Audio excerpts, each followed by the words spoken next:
ரோட்ல நிக்கிற குஞ்சு 100 இருக்கும். உட்காந்து ஒரு குஞ்சு ஒரு 10 கட்டலமா இருக்குது. எந்த குஞ்சு பாப்பா வேணும்? 100 ரூபாய்க்கு நான் வரலாயா? அந்த குஞ்சு எனக்கு வேண்டாம், எனக்கு தாத்தா மாதிரி. ஓ அப்படியா? சரி ஐயா. அடே அண்ணா பாப்பாய் அதுலனா என்கிட்ட பேசுறதுக்கு ஒரு ஆடவன் தேவை. ஓ உன்னை பேசுறதுக்கு என்ன நிக்க வச்சிருக்காங்க? அண்ணமானா என்னமான்னு ஓடியாரே. அப்படியே கவலைப்படுற? அண்ணா கண்ணு மேல மேல கை போட்ட. ஏடா காலையில திருப்பதிக்கு போலாம்னு பார்த்தேன். நான் சுத்தபத்தமா தான் இருக்கேன், நல்லா தான் இருக்கேன். ஒண்ணு எதல்லையா? சரி அண்ணா போனால் போகட்டும். நாட்டுக்கு நாடு மகாநாடு, பேரும் புகழும் சிறந்த அழகு திரு பொன்னாடு. நாட்டின் பெயர் என்னன்னா வெற்றிலைக்காரன் வளவு. வெத்தலக்காரன் வலு என்றால் நம்மளுக்கு ஒரு சொந்தமான தாய் திருநாடு அங்குமா தேசம் மச்சமா நகரம். அண்ணா இருந்தாலும் நாடகம் என்னடி பூர்வாசல் கருவப்பங்கம். அண்ணா நாளைக்கு நான் வந்திருக்கு வந்து யாருக்கு பாப்பேன்னு சொன்னார் விளக்கம். நீ யாரு? உன் பேர் என்ன? உன் நாடு நகரம் என்ன? நீ யார் விட்டா யார் விட்டு பாப்பா? அண்ணா உனக்கு கல்யாணம் ஆயிடுச்சுல்ல? எனக்கு ஆயி போச்சுடி. என்ன போச்சு? எனக்கு ஆயி போச்சு. ஆயி போச்சுன்னா டம்மள தண்ணிக்கு இது கொண்டுட்டு போய் அங்க கழுவிட்டு அது அதான் இப்போ வெறும் பொறக்காடு தான். எந்த இடங்களும் இருக்காது.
ஆதிலட்சுமி இருந்தாலும் திருமணம் ஆச்சா சாமி?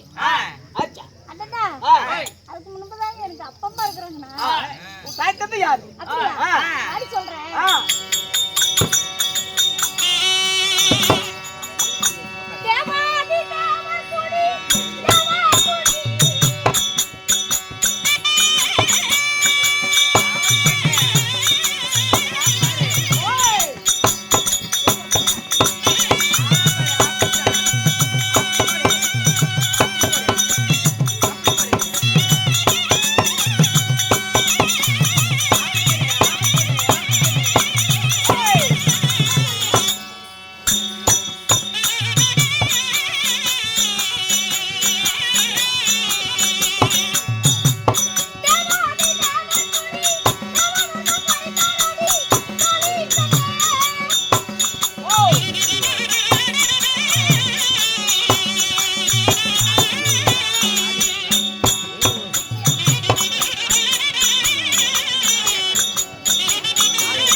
கூடி தேவ அமிர்தம் கிடைத்தார். சரி, அந்த அமிர்தத்திலே நான் பிறந்தேன். நான் மட்டும் இல்லடி, 60,000 சப்த கன்னிகள். 66,000 சப்த கன்னிகள் அந்த அமிர்தத்திலே தான் பிறக்குறீங்க. நான் ஒரு தாய் தந்தைக்கு பிறக்கல. சரி ஆயா, அதுவும் நானும் ஒரு பெண்ணாக பிறந்தேன். சரி, அப்படி இருந்தாலும் என்ன கேட்க பிறந்திருந்தாலும் ஒரு பருவமங்க யானை உடனே உன்னை திருமணம் முடிச்ச கணவர் யாரு? திருமணம் ஆயிடுச்சா? எனக்கோ கல்யாணம் ஆகி போச்சு. திருமணம் ஆயிடுச்சா கண்ணு? ஆமாண்ணா. யாரு தாய் உன் கணவர்? எவ்வளவு தாலி போடு என்ன நினைச்சுக்கிட்டேன்? தாலி போடுறது பாத்துக்கிட்டாயா? எனக்கோ கல்யாணம் ஆகி போச்சு. சும்மா கிடையாது அண்ணா, எம்பெருமாள் மாயக்கண்ணனே மாலையிட்டேன். நாராயண் பெருமாள் உன் கணவர்? அப்படி இருந்தாலும் நீ அது சீக்கிரம் வந்து செய்து என்னடி கண்ணன் அழைத்திருக்கிறார். அப்படியா? ஆமா,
இதெல்லாம் கூட்டுக்காரன் பாத்துட்டு ஒண்ணு கூட்டு விடுறேன்.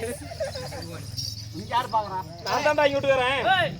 நான் தான்டா இங்க வந்து நாடகத்துல வேஷம் போட்டுட்டா வீட்டுக்காரன். என்ன என்ன இப்படி இருக்கிறது?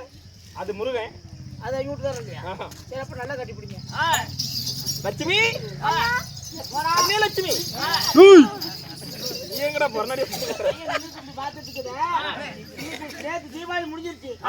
வெள்ளிக்கிழமை ஸ்கூலுக்கு திறக்கிறாங்க. இல்ல, இன்னைக்கு லீவு தான். இன்னைக்கு லீவு, நாளைக்கு லீவு, நாளானைக்கு தான் ஸ்கூல். திங்கட்கிழமை பள்ளியோட திறக்கிறாங்க. இப்ப இந்த பையன் கூத்து பார்த்து திங்கட்கிழமை பள்ளியோடத்துக்கு போறான். சீக்கிரம் போய் கட்டி பிடிச்சா என்ன கதியாமா அவன்? நீங்க பாத்துட்டு போய் சொல்லி பார்க்கலாம். அவன் விடலை பருவம் அல்லவா? இன்னும் வாலிப பருவம் வந்தா தான் அந்த வயசு வந்தா தான் அந்த பருவம் வரும். விடலை பருவம் வந்தா கட்டி பிடிக்கலாம்னு தோணாது. ஆமா, அதே பையன் ஒண்ணு தெரியாது. ஆமா, நாம அந்த பையன் வயசுல என்ன பண்ணோம்? ரெண்டு பேரும் நேரமா குளி பறிச்சுட்டு அதுதான் போறோம். சொல்லு பரவாயில்ல, காது கேட்க சொல்லு. வேற இருந்தா கூட கூட கும்பாச்சேத்து கூத்து விட்டுறாங்க, தள்ளி இதே கூத்துக்கு வந்தா தான் கட்டி பிடிக்கலாம்னு தோணுது. அங்க போயிட்டா நீ பிரச்சனை விட மாட்டாங்க, பிரியும் தடுக்கிறிய. பரவாயில்ல, கூட்டிட்டு தரந்தோப்பு கூட போ. இங்க வேண்டாம், நாடகம் வந்து கும்பாச்சேத்து விட்டுக்குது. ஆமா, அப்ப நான் கட்டி பிடிச்சா உன்னை பிடிக்க மாட்டேன். நான் கோமாளி பிடிக்க கூடாது. உன்ன பிடிப்புல எதுக்கு மரியாதை கொடுக்குறேன் சொல்லு பாக்கலாம். தொட்டு தாலி கட்டிய கணவன் நான் இருக்கு, நீ எப்படி படிக்க முடியும்? சத்தியமா நீ இல்ல. அவங்க பிடிச்ச முருகங்கிறோம்ல, சொன்னா இப்படி இருக்கிற அப்படி இன்னும் 10 நிமிஷம் நீ அது வேஷம் நினைச்சுட்டானே. அது கண்ணே லட்சுமி, மறுபடி சொல். ஐயோ அப்பா, அப்பா வரப்பட்ட